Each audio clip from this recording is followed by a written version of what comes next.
Intro music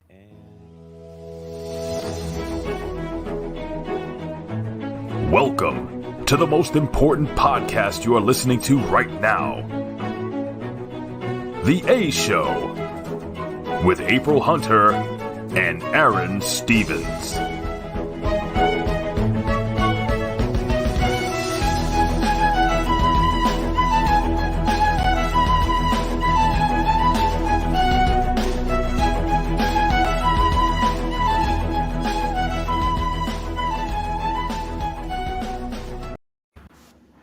Hello, and what? You know what? Let's just cut the bullshit right now. First of all, thank you all for joining us. We really appreciate it. She's April. I'm Aron. And sometimes, as we all know, life can take a proverbial crap on you. And other times, life can take a giant crap truck and just drop the crap truck right on you. And there's nothing you can do about it. The last 10 days for both April and myself, leading up until 30 seconds ago, when April's headphones weren't working and everything, that's why we're late. It has been insane. I wasn't even on the show last week because of all the insanity going on. And it has not stopped, from infections to locking my keys in my car at, when I say, the worst possible time. Life happens. How do we deal with it? You know what, April? Would you like to just jump right into this head first? You're asking me how I deal with it? Really? Well, first of all, would you like to say what's going on with you, or I can say what's going on with me, like what the couple days I've had? I don't even know where to start. Well, I'll start with what just happened. I go through headphones and speakers. In my life, that's been a consistent thing. Headphones and speakers just keep breaking on me over and over and over again. Now, granted, some people know this, some people don't. I am hard of hearing or part deaf, however you want to put it. I'm not very politically correct about it. So now I know sign language. So that's probably why some of my speakers get fucked up. But my headphones, there's no excuse for it. And I keep having headphone issues. And today it was exceptional with every set not working. So I had to restart and retry. And here we are again with the corded ones. Thank God some places are still okay with corded headphones. But this week has been a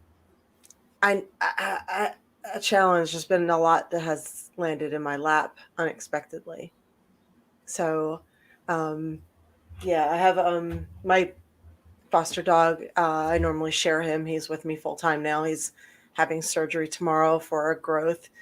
I have a neighbor staying with me who has cancer and is moving back with his daughter, but he got rid of everything and is waiting for, he sent everything back to New York and has a gap till December when he can go back. So there are things. Always a gap. Things.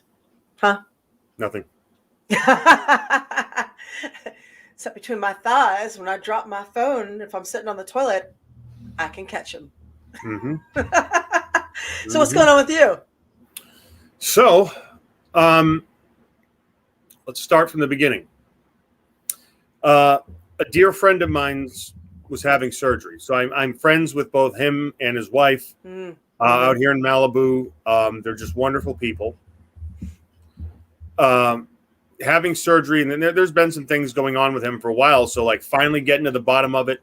Okay, this is good. Let's do this. Like, let's go. And all of a sudden, because they have this giant like work truck, and then they have their other vehicle. The other vehicle breaks down. Right. Of course. Well, actually have another truck, but you couldn't take that truck in because it's like it's for banging around the farm.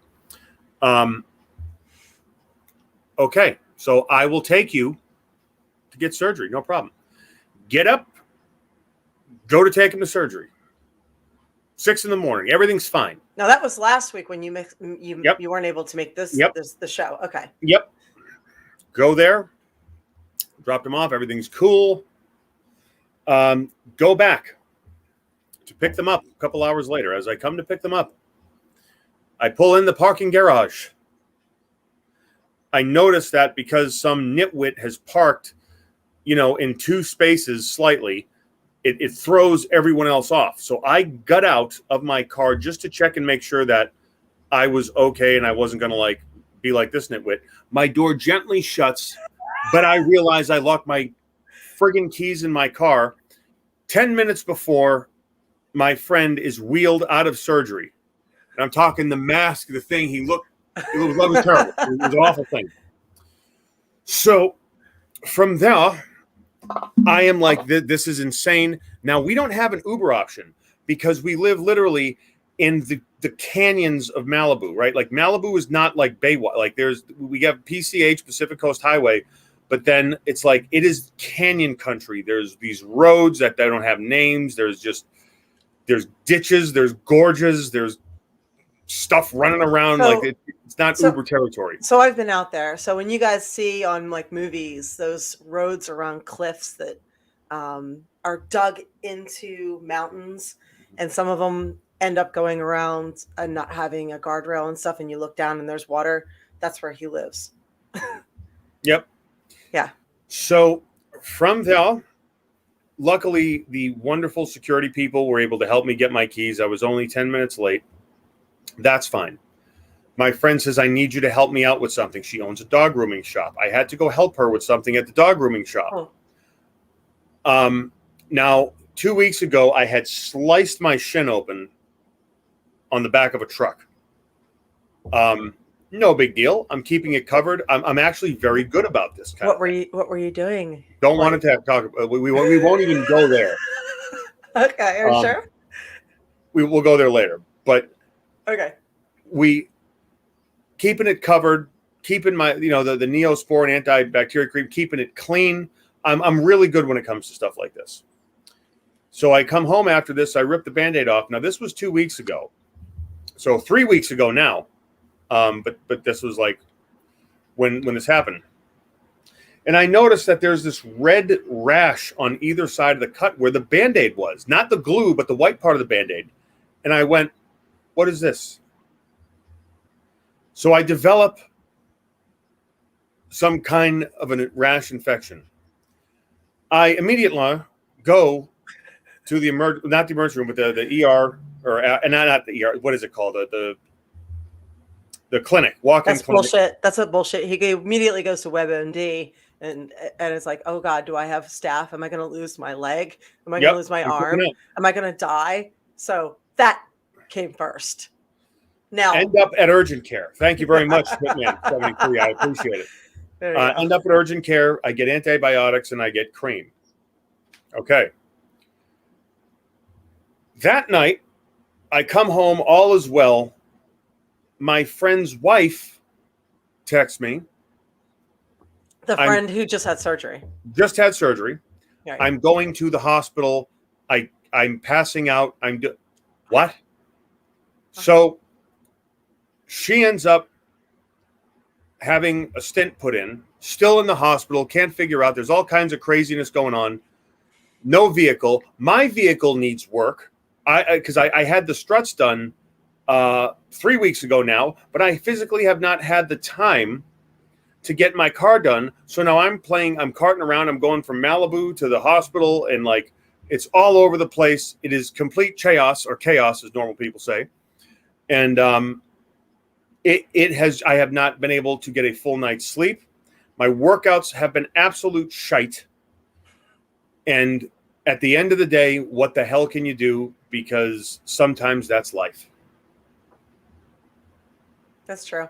That's true. And Hitman says he's recovering from 2 different types of staph right now too. Almost lost his leg. Oh, yeah. I'm so sorry to hear that. Yeah. Marvel Swift. So sorry to hear that. Did you freeze? Drink. Yes. Yeah. Do you say coupons or coupons? Coupons. That's the way. Yeah. Okay. So, yeah. The Massachusetts is a weird. This has nothing to do with the Massachusetts accent. This is everything to do with me. I say things differently. Okay. This is not Massachusetts at all.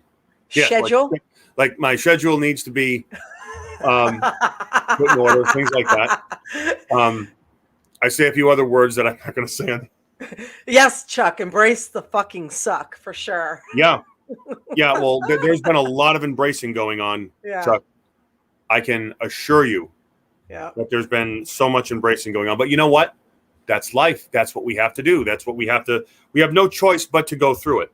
And on top of everything, the one thing, I'm going to say this out loud, going to vent to our little A-Show family, because I sincerely appreciate you guys. So you want a little bit of inside information. I am pissed the F off because the one thing that I am really good at is characters and that kind of a thing in wrestling. And now there's been a little bit of issues we're going there. Okay, where some of my best work has now been cut and will not be shown to the world. And I almost decided to take a second retirement quietly. But I will be at NWA. I'm booked. I'm there. I will absolutely show up. That's what I'm all about commitments. But man, I am pissed. Like someone said, it was 7 years ago today. Miz and I won the tag titles, and it's like I did text April about this. God, wait, Colin, do you have that picture? Or that screenshot? I know. I think I said it ahead of time. So I didn't know if we were going to talk about this or not. I didn't know if you wanted to discuss. Let's talk about it. Let's talk about it. Okay, so let me lead in for a second. Mm-hmm. So there's a lot of stuff that Aron keeps quiet because we kind of have to with wrestling. Mm-hmm. And one of the specialties of, I don't know if it's being a Killer Kowalski student or whatever, is you get really sound fundamentals to the point where they teach you how to elevate other people and how to get other people over. As what fundamentals are a crutch for the talentless. I'm sorry. I always wanted to say that out loud. I'm not. Say that again. Fundamentals are a crutch for the talentless. Anyway. So like putting your last name as charisma. I've always wanted to say that out loud. You have done it now. You created your own show where you can have that platform to do it. Yeah. So I always want to say, if you change your name to charisma, like whatever charisma, it doesn't mean that you're going to have it. So here we have, on this day, 2014, Mike the Miz and Aron won the WWE Tag Team Championship at Survivor Series in WWE. So how do you feel about that? So what I was getting at with this is Aron's career has had a couple of consistencies. And if you guys have watched him for a long time, you may notice this. And he'll comment on this too. One, everybody he has touched or worked with has gotten over. And a lot of these people were not getting over, and getting over is something that we say in wrestling. A lot of these people were not kind of getting over on their own, but once they get set with him, they get over. And what was number two? That's pretty much the main thing. That's it. Number two, nothing matters. But number two, this is the thing too, is it's not really recognized by any. It seems like by the offices, and he's never had anyone get behind him and give him a solid push. But the fans get behind him. So these are two things that have kind of consistently happened in his career, and it gets frustrating after a while when you're looked at as a basic, a very solid performer, to where people kind of use you over and over again to get other people popular. And yeah, Miz was mediocre. You know what? No, Miz is a very talented dude. At the time, I tend to disagree. At the time, what I was just saying, and this isn't to anyone else's detriment. I'm not trying to put anyone else I've worked with down, because I've been fortunate enough to work with some amazingly talented people.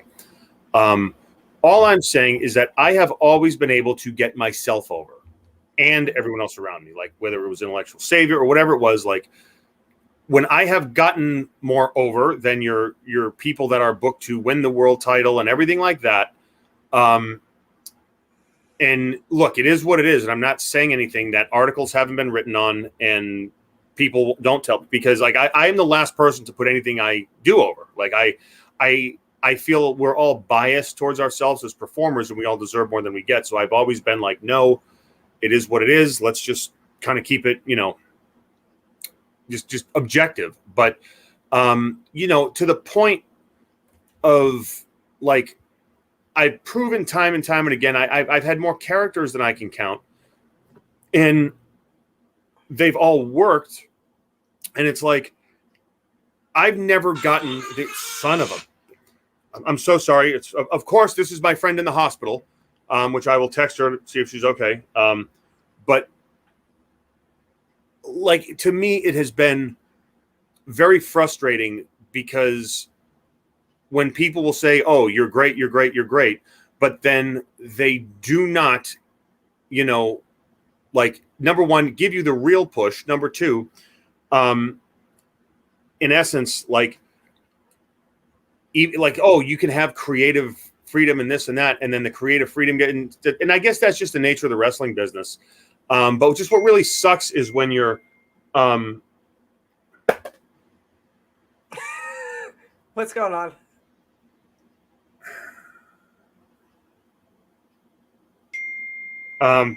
Oh, God damn it. Well, Sherman's putting Lena down. Really? Yep. Can I just text her real quick? I mean, do you mind taking over? No. I'm so sorry. That's okay. I am so sorry. I'm gonna can I hop back on here? Yeah. Can she can't wait? No. For like till you see her again? Yeah, I don't. I'm so sorry to do this. Like, this has been. It's okay. Like, do it. Family Lena's first. a German Shepherd. Lena is like the best German Shepherd ever. Don't let Stella hear that. I'm so sorry. I apologize to all of you. Let me just make this phone call real quick. Go for it. Thank you. So anyway, he will. I'm sure he will get back to you about that. But in the meantime, Lena's a sweetie. And she's like his second pet there. So I see many of you in there. Hi, Cam. Hi, Allie. Hi, Chuck. Where am I? I'm looking through. Keon. Hello. Indiana Jones cosplay. Hello. Hey, Fred. What's up? I almost wore your shirt tonight, but it was, I don't know. It just didn't have enough cleavage. And I felt like, I don't know, I had to kind of tuck some up there. But I love it. I love the shirt you sent. So at Playa 180, what's up? Yo, what's up? Thank you for being with us tonight. And sorry we're all over the place. Hey, Winona. So what we mentioned before is because he is out. Walk on my back, woman.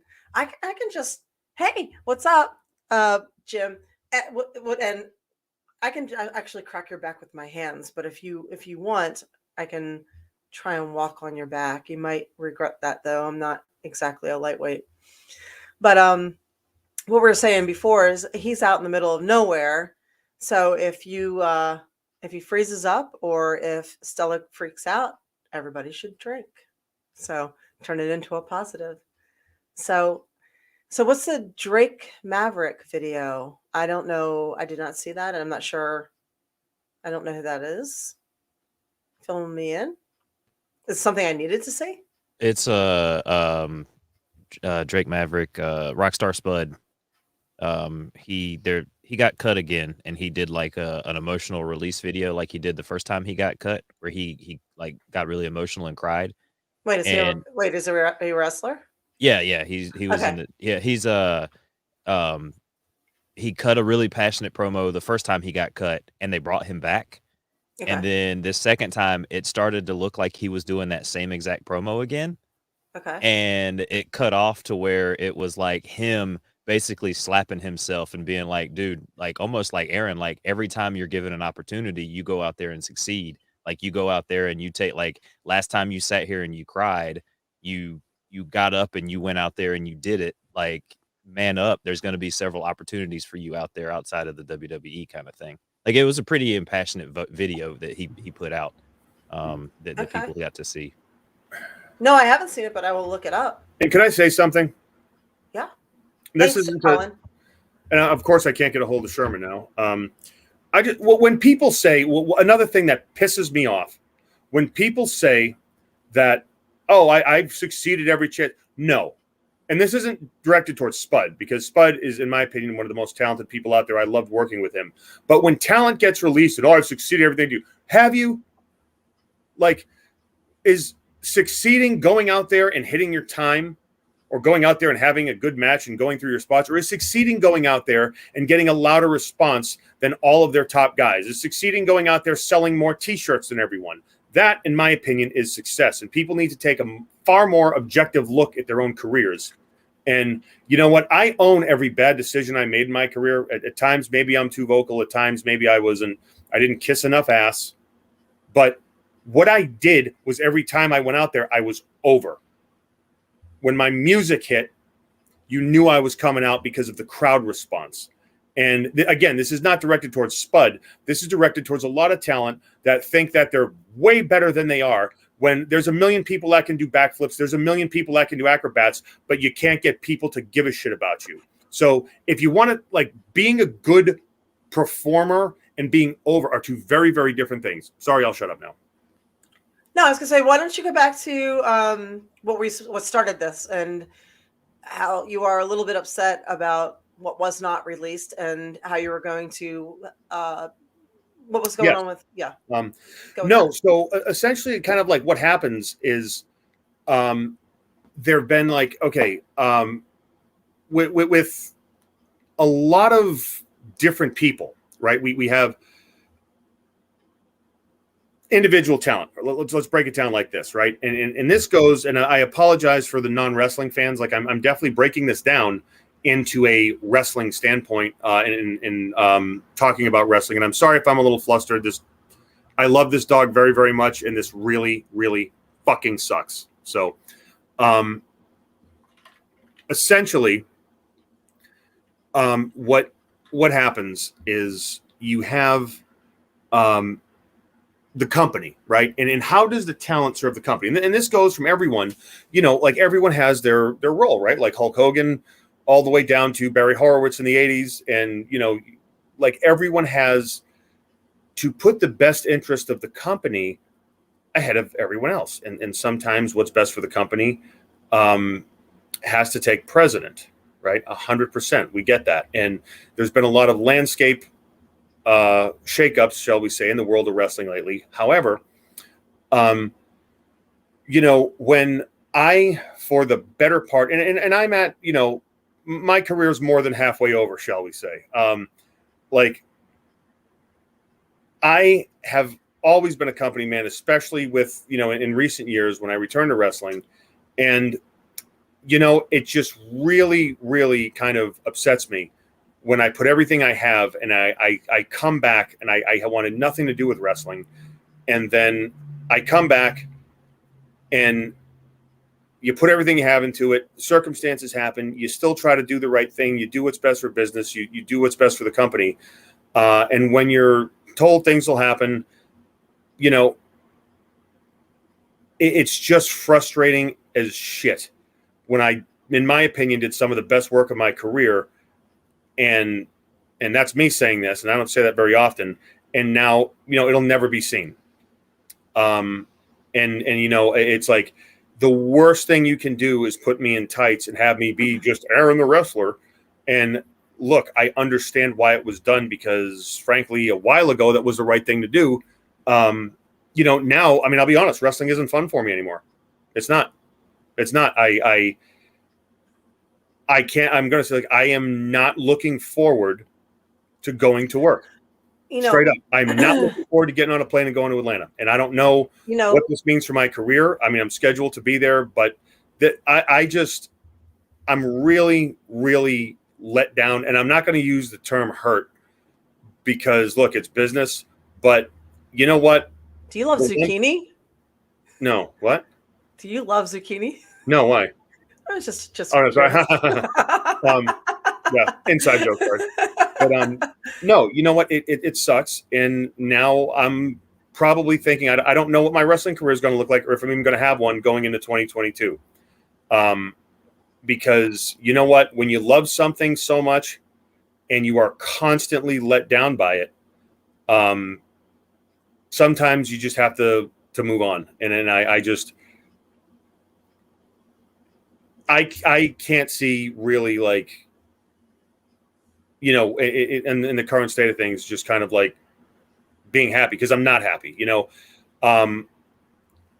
I again, for the first time, like I'm really dreading getting on a plane and having to go wrestle, and I don't want to, and that's real. That's very, very real. So there you go. It's a lot of people. How do I put this? It's hard to it's hard to stay in love with your work when, how do I put this? Your work is so personal, right? Especially when you're a performer and an artist. I mean, it's personal for most people, but when your best work isn't being used, or you're constantly cast as an extra, you know? Yeah. And look, I mean,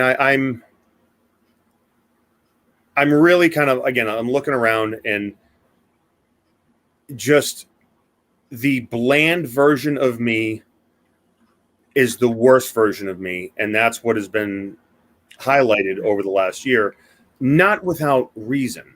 But when something awesome happens, and then that, now, I mean, and again, I am let down, like I don't take it personally, but I'm not going to let it, in terms of, when I say it, I mean the business, kind of affect me in that personal way again. So I don't, I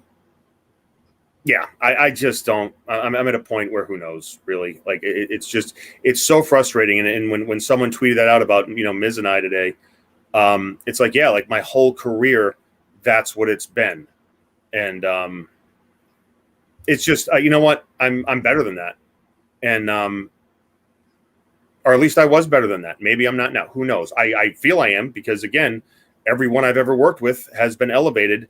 Yet I'm watching my friends get more opportunities, get featured, get all this stuff. And once again, it's like, oh yeah, just brush them off. So you know what? If I'm good enough to get a company off and running, I mean, that's fine. But now, you know what? There is an influx of talent, but I'll say this publicly.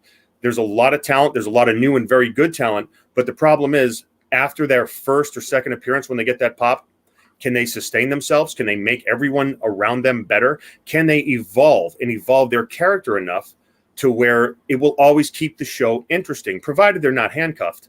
You know what? Time will tell. And I'm not going to say yay or nay, but one of the things I can say is that is what I do. And if I'm not going to get those opportunities, then I am not going to be a hamster on the wheel, because frankly, you know, at this rate, I'm not paid enough. That's and in fact, I mean, you know what? I'm not going to air dirty laundry in public, so we'll go there. Oh. We'll stop there.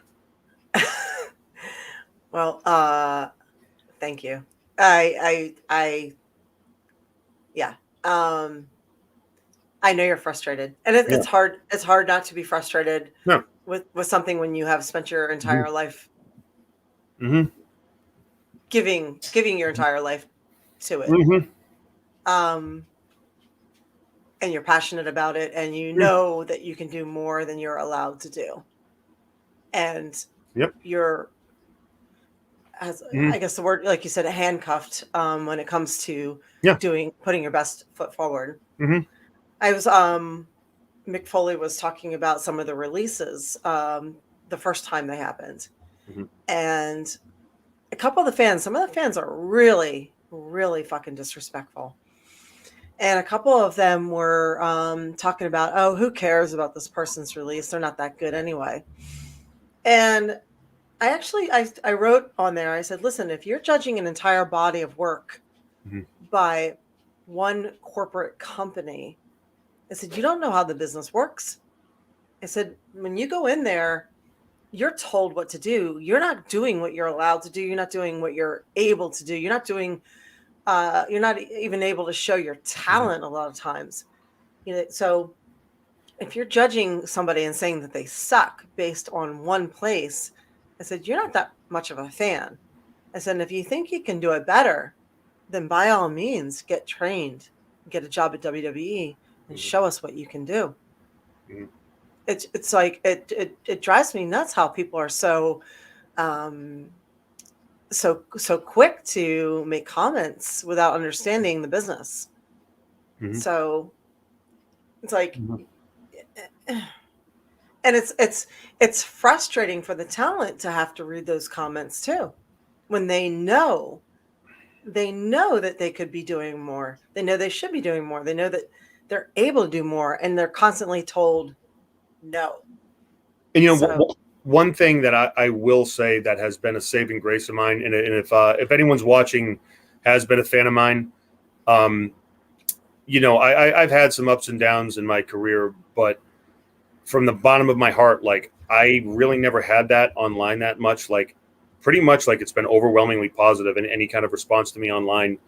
And it just seems like people have appreciated what I have done.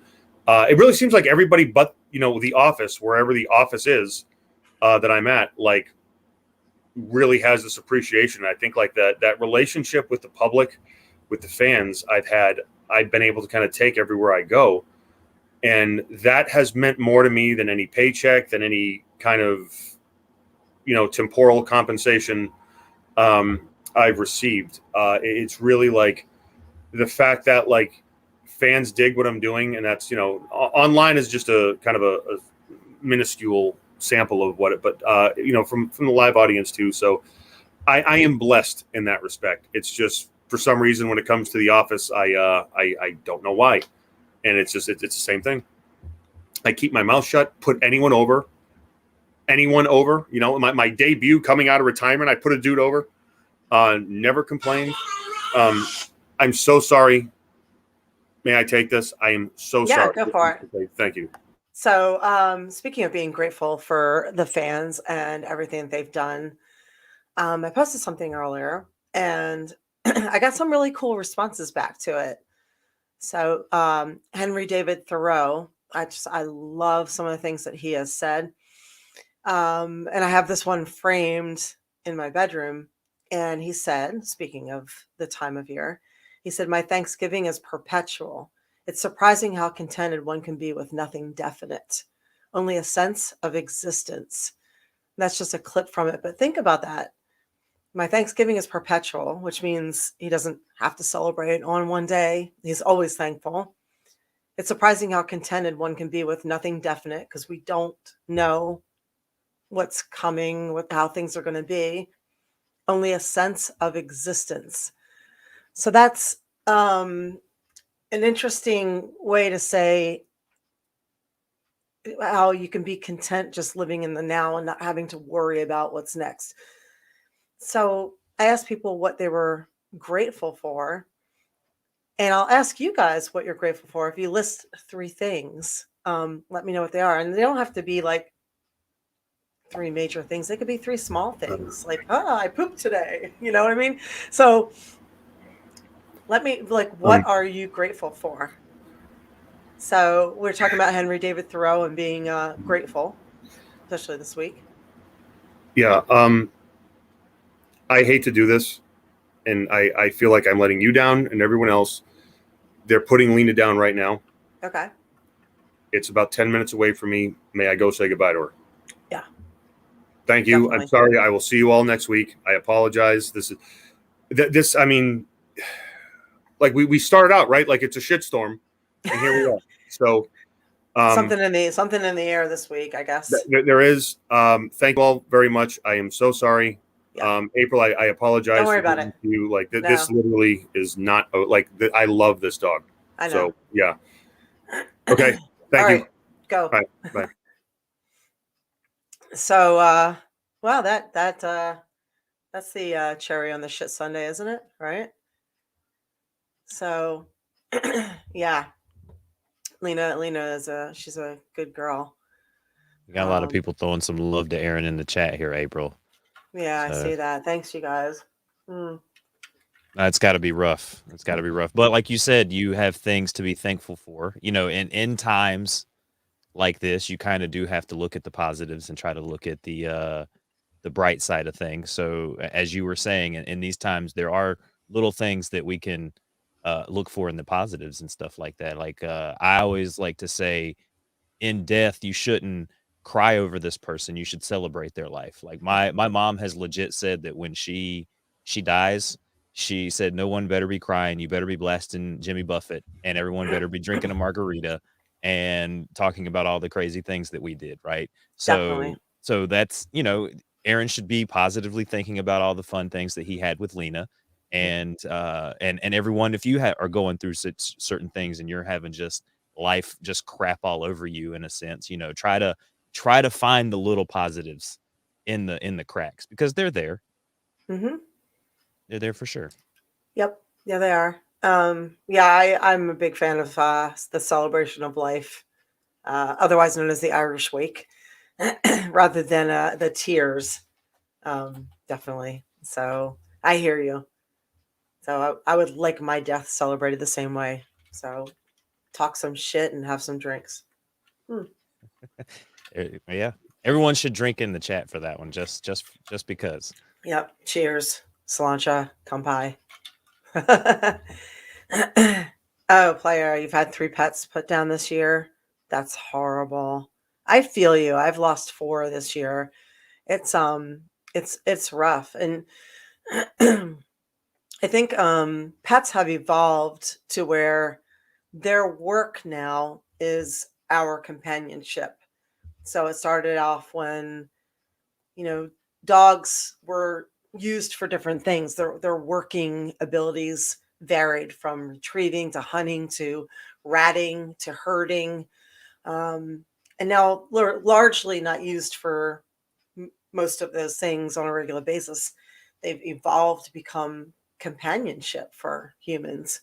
Whereas it's funny, cats never actually got domesticated. They just chose to walk alongside of us. They were never technically domesticated. So cats are like one generation away from being feral and wild. So yeah, I think that losing the pets is it's like their furry family, it's hard. So you have my empathy on there. So yeah, drink. So Cam says, I'm thankful for crypto, health, and having some weird higher self thing that makes me not fear death. Dude, that's awesome. That's a good thing to be thankful for. Chuck, I'm thankful for my friendship with you, my family, health, and my weight loss. Yeah, we actually have pictures of you. Maybe we'll dig those out. Colin, do you have the pictures of Chuck that I sent last week? Maybe Yeah, I can pull those up. Yeah, let That'd me be find those real great. quick. Yeah, we'll show those up because that was a dramatic weight loss. Do you have any more of the grateful, thankful things here? Did I miss any? I threw another comment in the chat to maybe people to throw some stuff in the chat, and we'll pull it up. Yeah, what are you thankful for, Colin? Because I'm thankful for Colin. Well, you guys, I have fun doing this. This is able for me to step up. Of course, my family, and my kids. My son, he'll be 2 in January. My daughter just turned 6. Thankful for the new job and the opportunity and everything like that I've been given with my actual job, and then doing this and everything on the side. Yeah, and Cam, I am also thankful for crypto. Man, I need to talk to you guys. Maybe Cam, maybe you need to come on here and give a crypto lesson. Let all the rest of us know what's going on. Oh yeah, for sure. It's a new time with all these different coins and things that you can buy out there. It's crazy. But we got Playa here. He's thankful for his health, his family, and having people like all of you that are cool, people agreeing or not. There you go. Yep, I saw Keon. I'm thankful for April, my family, and pro wrestling. Well, you guys, thank you. You're very, very flattering. I appreciate that. When you say crypto, do you mean Superman's dog? Yeah. Nope. But Yeah, my neighbor's like, you should buy Shibu, Shibu Inu. And I'm like, yeah, I probably should. Like I bought some and the next day it goes, because I was having luck with Ethereum, right? Right? Yes, thank you. Ethereum has been like the slow burn that nobody talks about. So then yeah, Shibu, not so good there. I think I need to learn how to do this. Yeah, some of it's kind of tricky. You do have to be careful with it because Yeah. you can lose money pretty quickly if you're not transferring things It's like properly. gambling. Well, yeah, but even just like I moved some money from one wallet to another, Hmm. and it was my first time doing it, and I basically just took $10 and just threw it into the ether because I didn't have the address right. Hmm. So if you don't have it set up right, it'll send it and then it just disappears. Like you don't get it back. You don't. So Oh I wow. had to. I think I know what to do next time to get it sent to the right one. But yeah, there's that danger and that type of stuff too, and hacking because it is on the internet. You have to be very weary of where you keep it, what kind of links you click on, what kind of websites you go to. Oh wow. People have had their whole accounts just drained because they clicked on a link that some scammer sends them and just like that. I believe it. I believe it. That's crazy. So don't click on links. Yeah, I've heard of a lot of people getting scammed lately with different things. It's not uncommon, and I would think it would be kind of this time of year would be a big thing. Yeah, yeah, it's probably huge. India, I think, just announced that they're not going to accept some cryptocurrencies, or they're like crypto's not going to be counted as a currency. It's going to be more as an asset. Really? So like they won't be able to buy things. So like I guess they won't be able to go to the store and like buy things with Bitcoin like we can do here. But I Hmm. guess they can just hold it and assume the wealth from that. You know, I guess if you have 20 Bitcoin, they just assume that you're a millionaire over in India. Well, if you have 20 Bitcoin at one point, you are right. Yeah, yeah. Oh, yeah. I mean, it's 50 some $1,000s right now. So wow. Oh, Congrats thank on your you. book. You know what? I finally got my own copy. I've been looking at everybody's posting pictures of it and they're doing little photo shoots with their dog with it. Then my own copy came. So I've done a couple books, but they've all been ebooks. So this is my first actual paper book. So I was pretty thrilled with it. And what's funny is because of the time of year, we decided not to do an approval.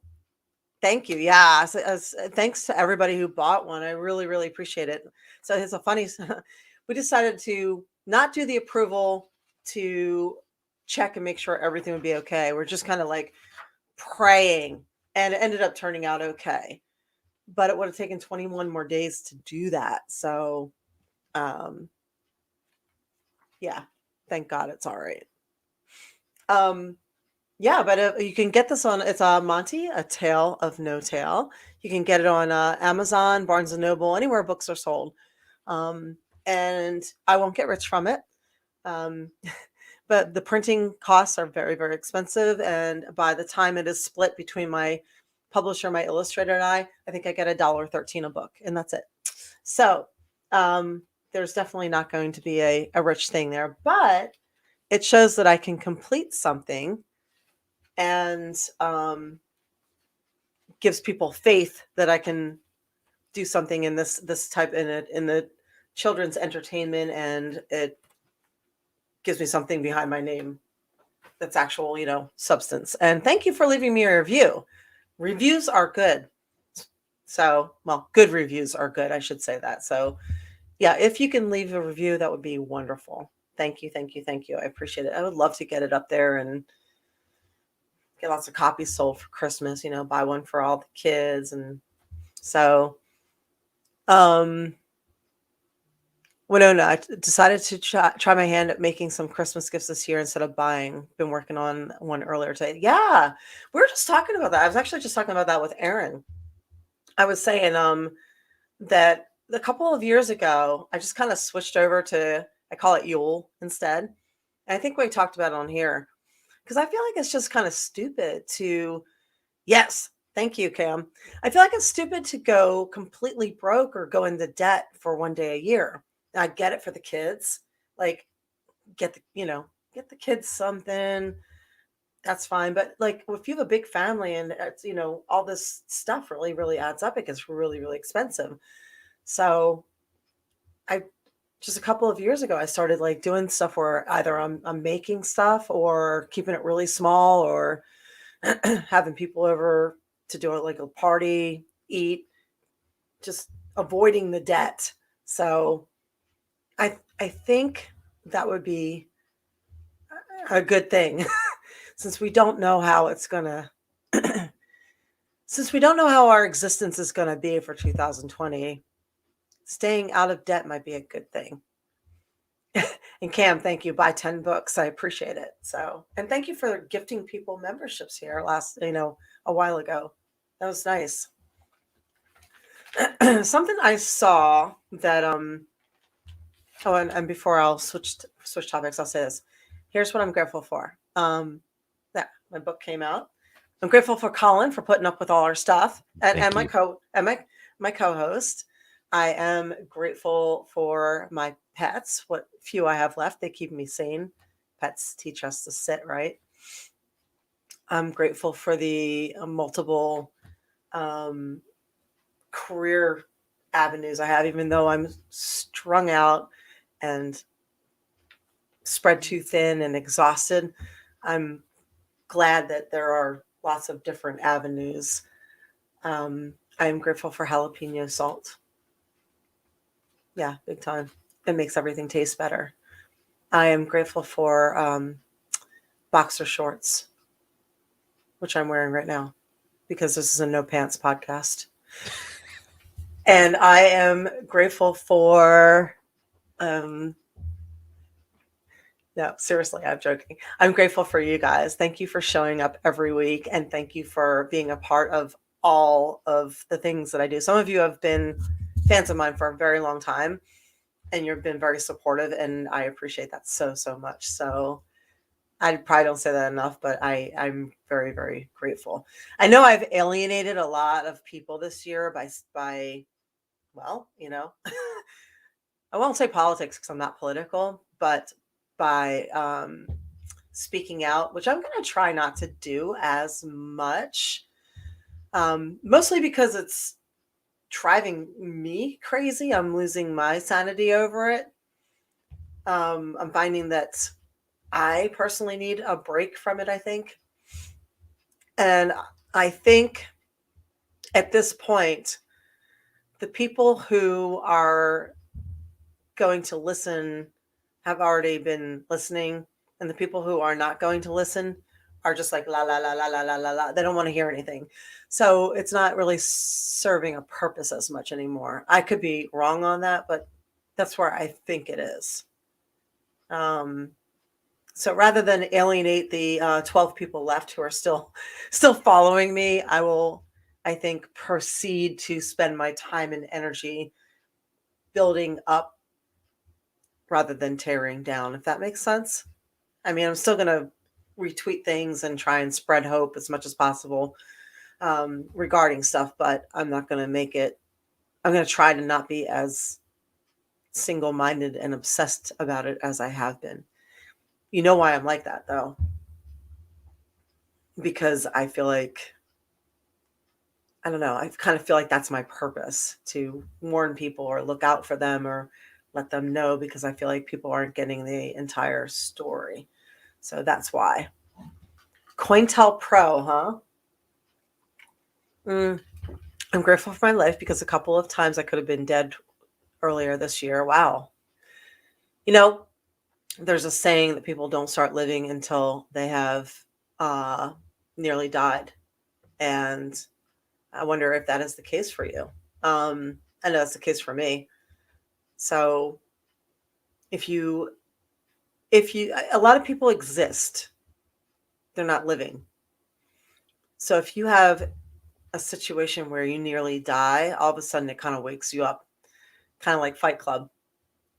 And if you have not seen that movie, or if you haven't seen it recently, go back and watch it. It's it was probably more relevant today than it was when it came out. But one of the things that I was, Co-Intel Pro. Okay, research that, Cam, for crypto. Okay. Can we ban April for breaking? No, I know the first rule of Fight Club, right? Oh, sorry, April, to interrupt. It is COINTEL Pro, a series of covert and illegal projects conducted by the United States Federal Bureau of Investigation aimed at surveilling, infiltrating, discrediting, and disrupting domestic American political organizations. Oh, you're gonna get me started on something else. See, I thought we were talking about. I thought you were telling me coins. I thought we were talking. That's what it coins looks here. like. Yeah, that's what it looks like. Co-Intel Pro. Oh, the way my mind works, the way my brain works. There are like 16 different personalities, right? So yeah, thanks guys, thanks. So I'm of the type of personality where my brain works a certain way, where I kind of like need to, I don't know, I need to discover the mystery that this is and come to the bottom of it and follow the money all the way to the end. So FBI counterintelligence program. No, don't get me started on that one. Used to stabilize the Panthers in the 60s. Yeah, because the last time someone's like, look up the Project Mockingbird. Can't tell you how much I dug into that. And I'm like, oh my God, that's where we are, why we are where we are now. So, and then I started going back through all these laws that have been passed since 9/11.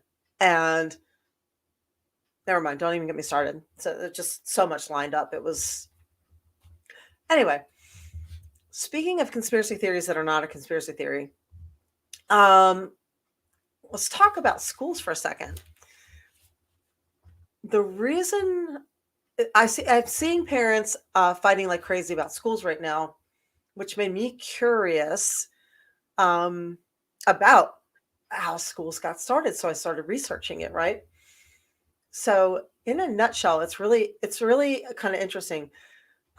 Germany started the basic concept of school, and it was free because they wanted workers for factories. So, and they were dealing with a lot of immigrants who were not of a factory worker mindset. So they created this setup where you would go, and they made it sound super appealing. But what it was is they needed people who would be willing to sit still and obey on someone else's schedule for a certain amount of time over and over and over again to train them for factory worker life.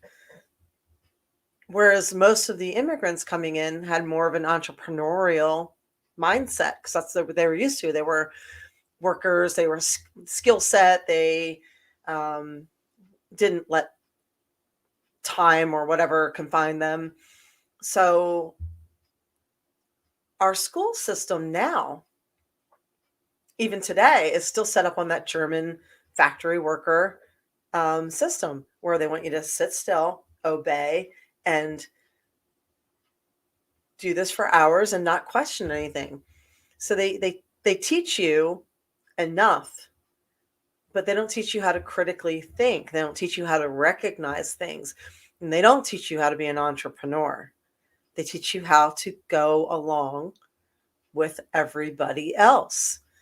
And it's when you step back and realize that, I can see why people would put their kids in a charter school or homeschool them, or kids learn to pass tests. They don't actually learn the stuff. And for some reason, our schools think it's more important to teach algebra than how to manage finances. So I'd rather teach,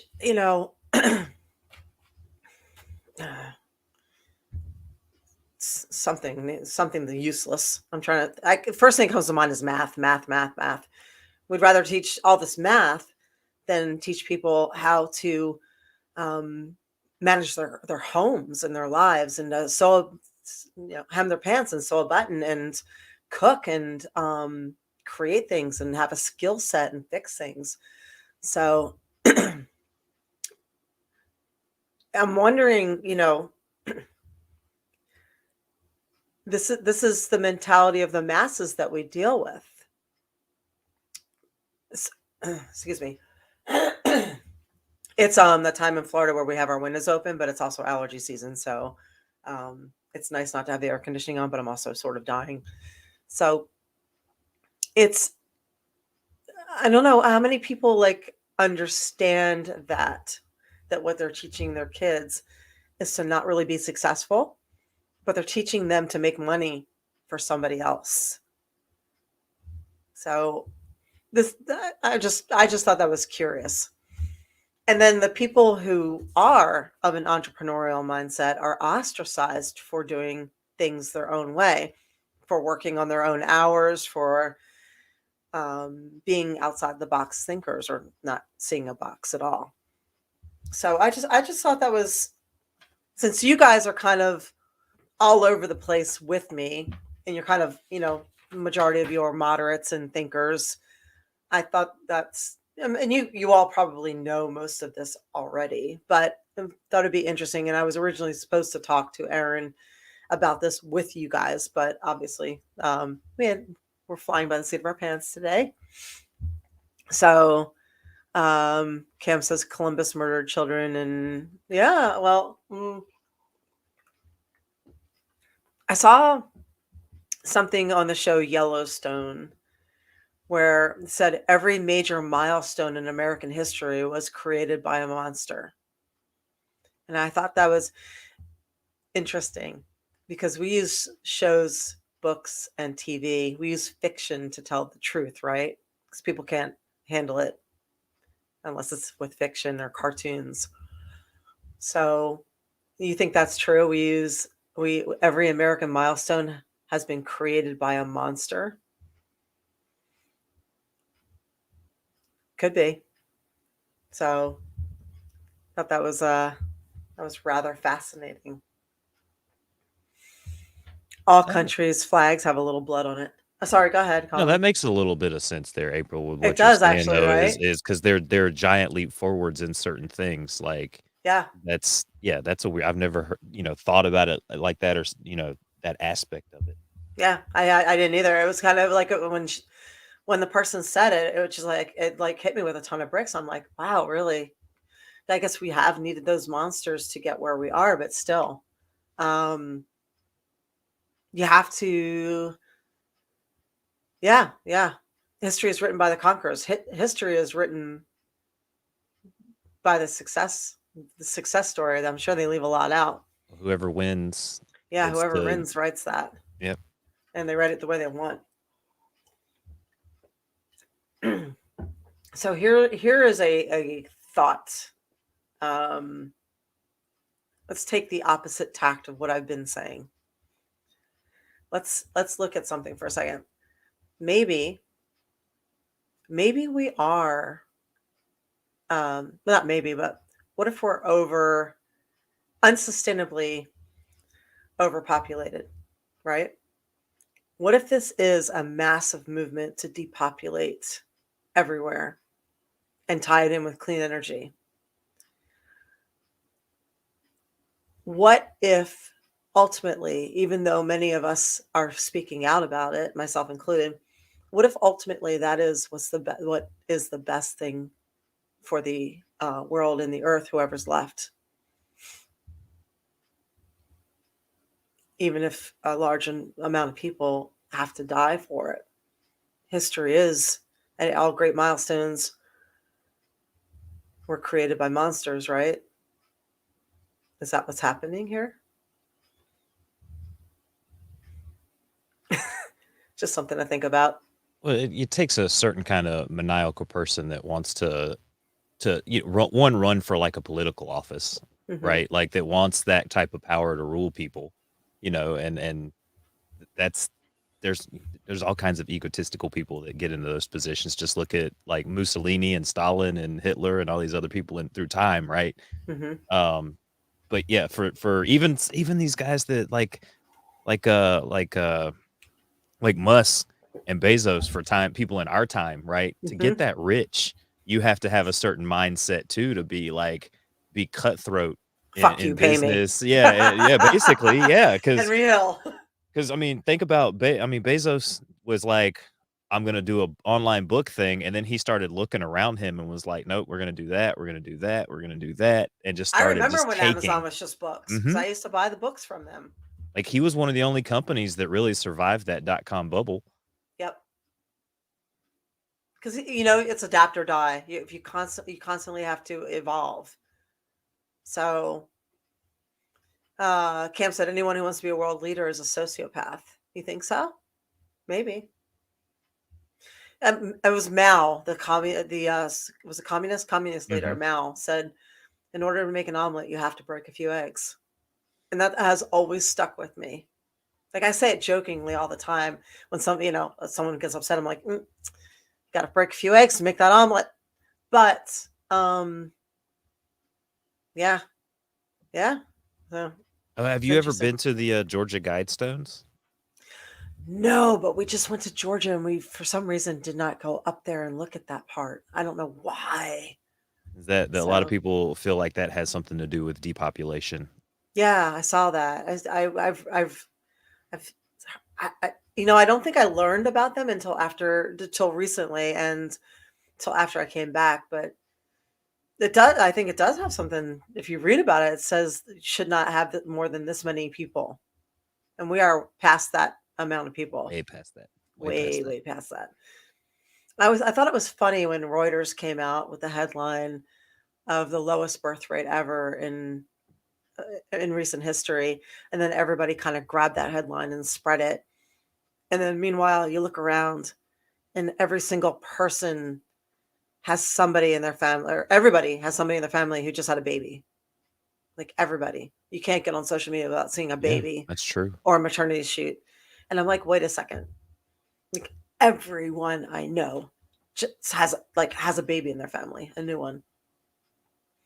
So I thought, this is how my mind works. I thought, oh, they're getting us ready for depopulation and sterilization because they're pre-programming us with that headline for the low birth rate that is going to come, because it's not here right now. We have a very high, everyone's having the babies.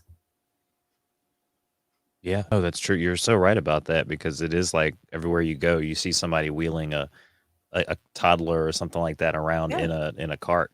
Yeah. Okay. Like, oh, you can't open your social media with time. Babies everywhere. The babies everywhere. So that's how my brain works. So I see something and I pick up a pattern and then I see it everywhere and it's all worded exactly the same. And I'm like, that's not right. That's a talking point. That's not news.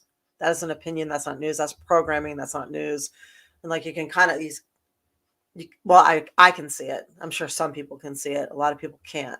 But and then yeah, they do try and program you because certain things stick. Okay, like certain phrases and words stick. Like rare blood clots, Napoleonic complex. Napoleon was average height for his era. He was an average height Frenchman at 5'7".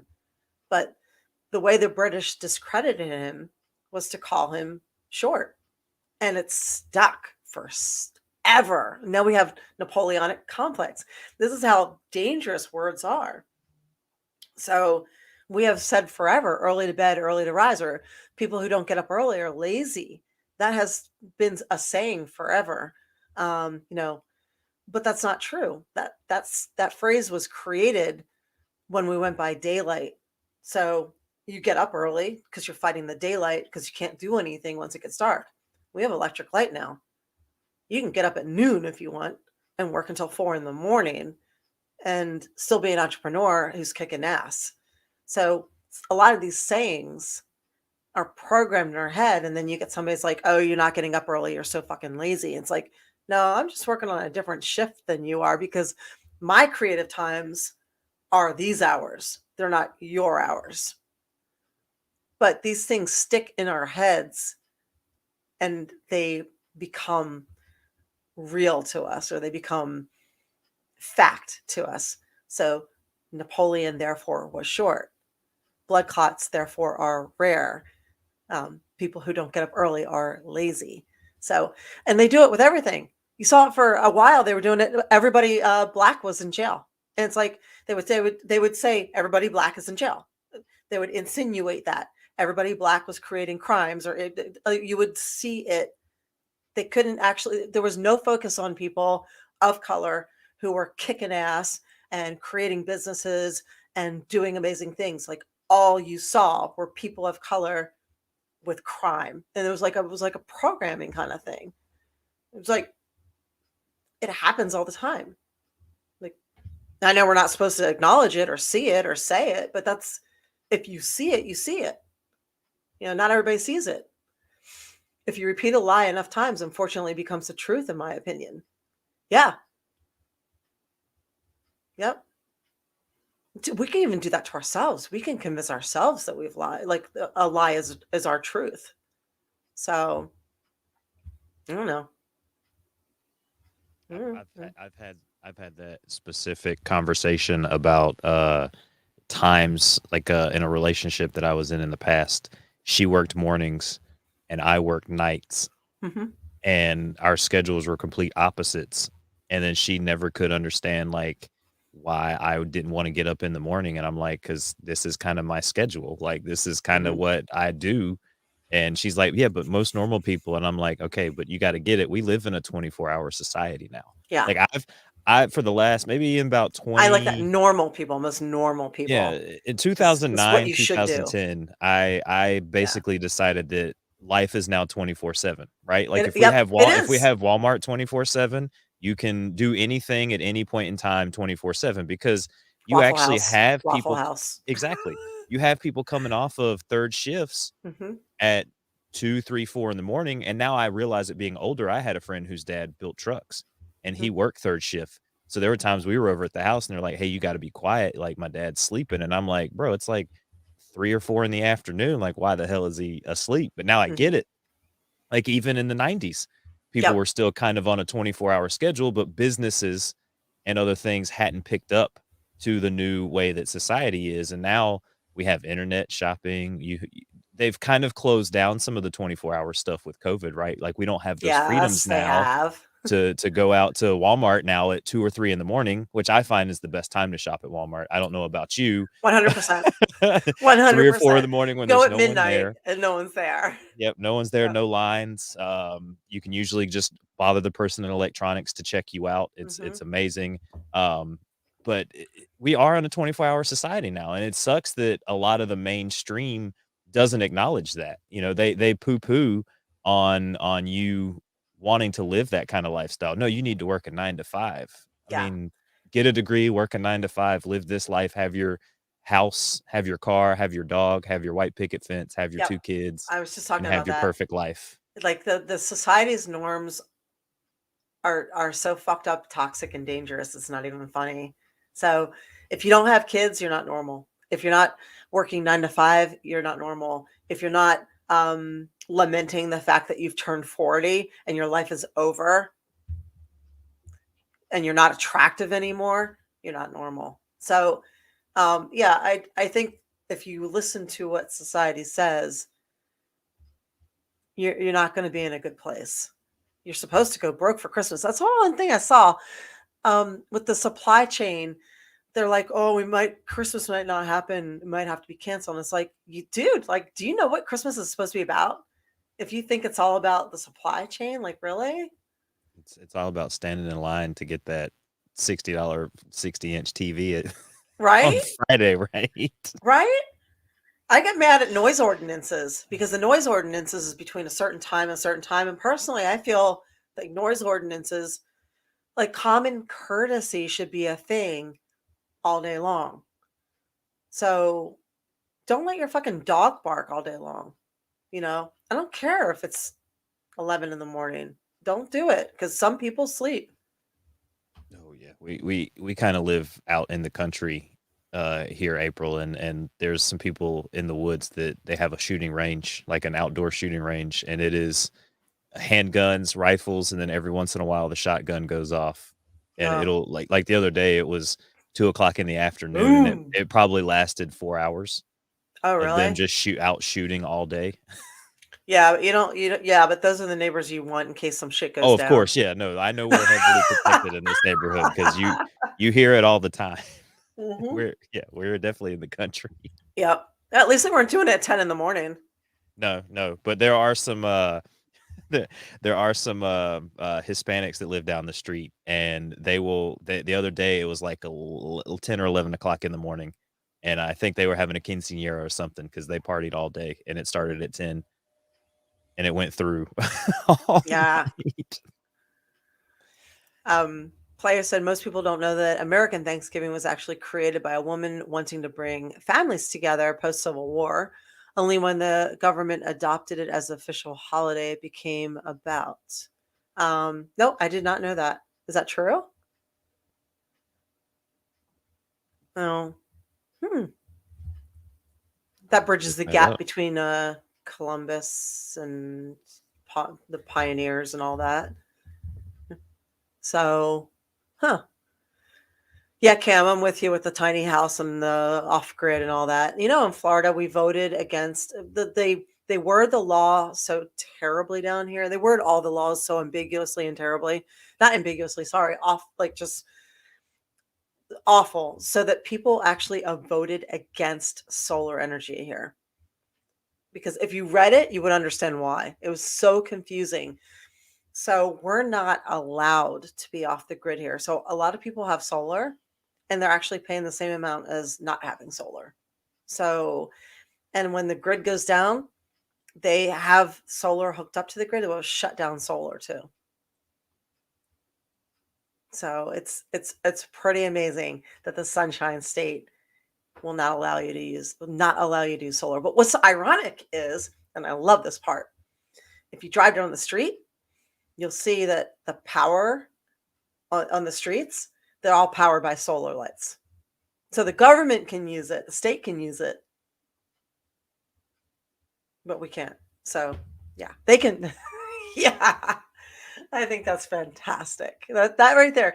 I love that people like the government's like, do as I say, not as I do. Okay, so her name was Sarah Hale, huh? That's the woman who turned Thanksgiving into what it is. All right, that's cool. So now we have a nice Thanksgiving where we can, where it's more conducive to being family-ish. So I like it.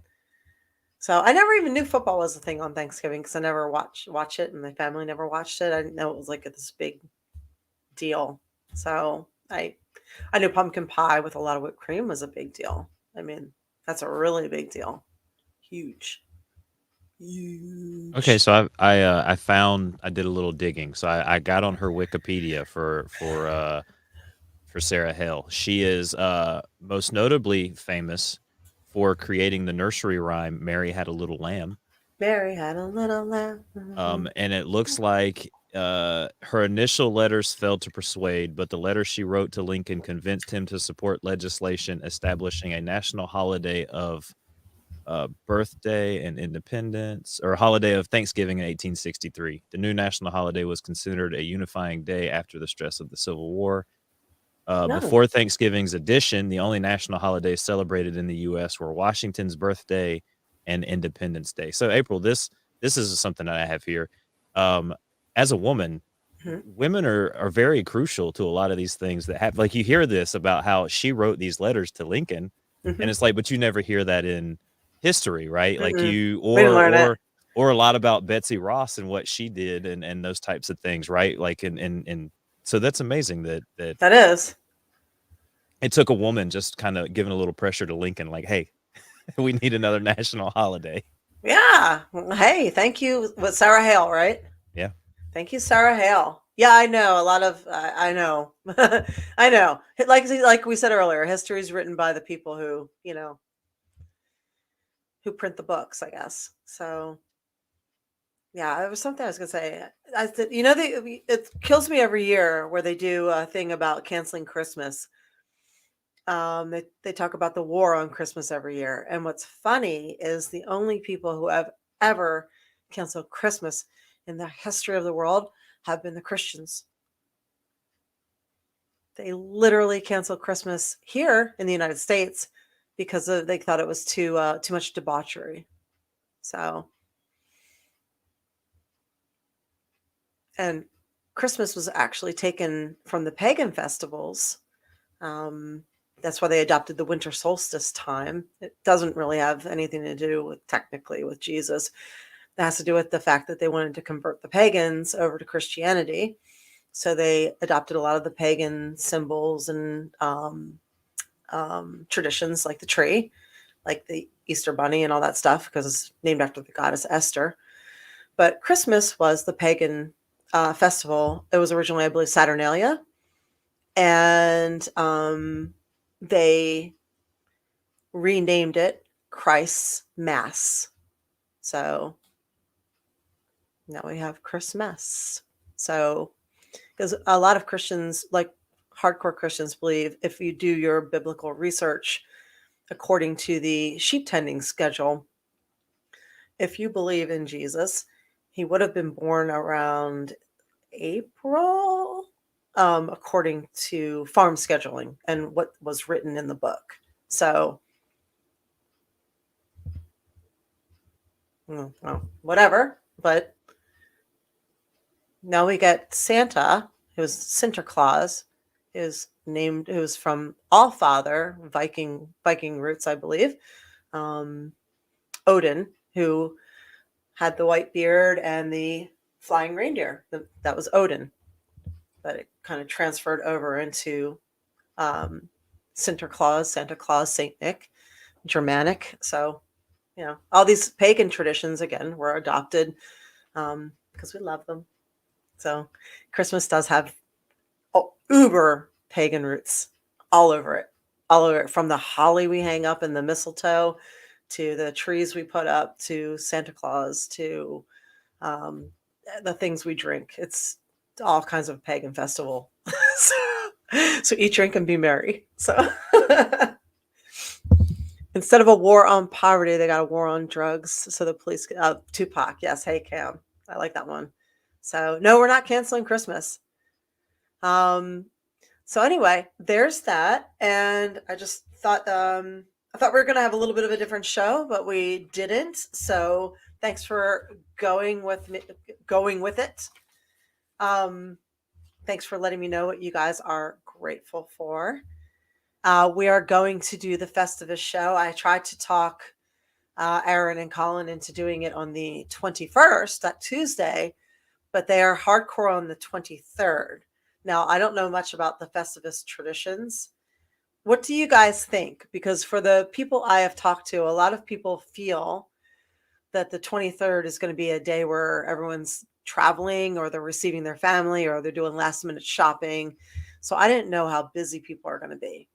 So what's your opinion on what day Festivus should be? Let us know, because we will work with what works with you guys. So the 23rd this year is a Thursday. So we're gonna go with where the people are gonna be. So yes, Festivus will be the week of the 21st for us. And we are still pulling that all together. But as you can tell from this week, we're going 1 week at a time right now. It has been a really tough March 42nd. It has been a rough couple of I was going to say days, then I wanted to go weeks, then I wanted to go months. I'm just going to say a year. It has been a rough year for us. No, it has been a rough couple of weeks or months for both of us, actually. So we've just kind of been going day by day with everything. So thank you for bearing with us. So I'm getting a lot of, let's see, the 28th, Allie. That's like after Christmas. Is that a typo, or are you fucking with me? Probably fucking with me. So yeah, I'm thinking it'd be better to do it on Tuesday, but like I said, the guys have overruled me, so I have to go with what they want, since it's, there's more. We're doing 2-on-1, but ultimately we want you guys to be there, so what works with your schedule matters also. So the choices are the 21st or the 23rd, not the 14th, not the 42nd. December 33rd. Thanks. Okay. You can tell we're taking this super serious here. I shall bring the stripper pole from the Whiskey in St. Pete for the pole part of Festivus. Yes, do that. Definitely. Just can you clean it first? Yeah. Like a little 409 there would help.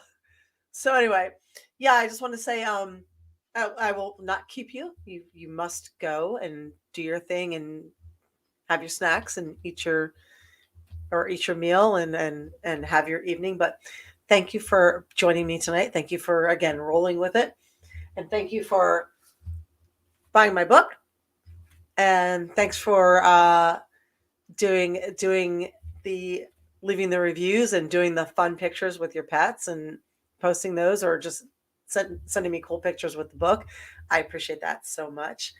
Thanks for being on our Patreons. Patreon, the A Show. You supporting us matters, and we really, really appreciate it. So thank you for throwing the bits and having a membership here and being on Patreon. It helps a lot. And I will see you, I guess, in a week. So happy Thanksgiving. Enjoy the day. And right, I didn't do this last week. You guys didn't remind me. So here's your, you can kind of say it. There's your pec flex. Your Thanksgiving pec flex. So have a good one, and gobble till you wobble. My mom would say that. That was like a bad mom joke there. And have a happy Thanksgiving. So thank you.